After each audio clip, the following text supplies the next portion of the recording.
Gagnante de la Star Academy en 2002, Nolwenn Leroy a depuis parcouru un grand chemin artistique.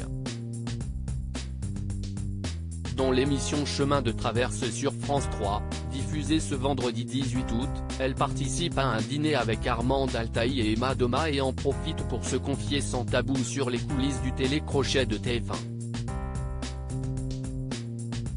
Une séquence que Télé Loisirs vous dévoile en exclusivité. Jurée de The Voice Kids, Nolwenn Leroy est surtout la gagnante de la deuxième édition de la Star Academy. En 2002, elle succède à Jennifer et s'impose rapidement comme une chanteuse incontournable avec des tubes tels que Cassé ou en reprenant des classiques bretons comme La Jument de Michao ou Tri-Martolotte. Si la Star Academy lui a permis d'être connue par la majorité des Français, la chanteuse en garde néanmoins quelques souvenirs pas très agréables et pour le moins singuliers. Nolwenn Leroy cache sur la Star Academy, on a quand même 2-3 petites casseroles après la comédienne Virginie Efira, CST Nolwenn Leroy qui s'est prêtée au jeu de l'émission Chemin de traverse. Celle-ci part sur les traces de ses souvenirs en Bretagne dans le numéro diffusé sur France 3 ce vendredi 18 août, en deuxième partie de soirée.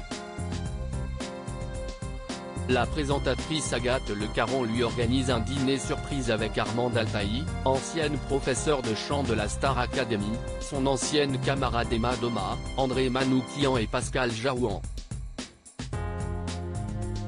Ce dernier est un styliste et brodeur breton qui a imaginé de nombreux costumes de scène de la chanteuse. L'occasion pour Agathe Le Caron de demander à Nolwenn Leroy si elle le connaissait à l'époque de la Star Academy.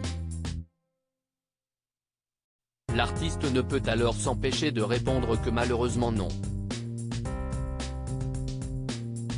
On a quand même 2-3 petites casseroles vestimentaires, lâche-t-elle en repensant à ses tenues lors des primes du télécrochet de TF1 dans un extrait que Télé Loisirs vous dévoile en exclusivité en haut de cet article. Nolwenn Leroy évoque les primes de la Star Academy, il y avait toujours celle qui portait la mini-jupe. Nolwenn Leroy se laisse ensuite aller à la confidence. Il y avait toujours celle qui portait la mini-jupe, commence-t-elle par expliquer aux invités de l'émission. Et d'ajouter, et on savait forcément quoi avec les contre-plongées, un samedi sur 2 on voyait ta culotte à l'écran.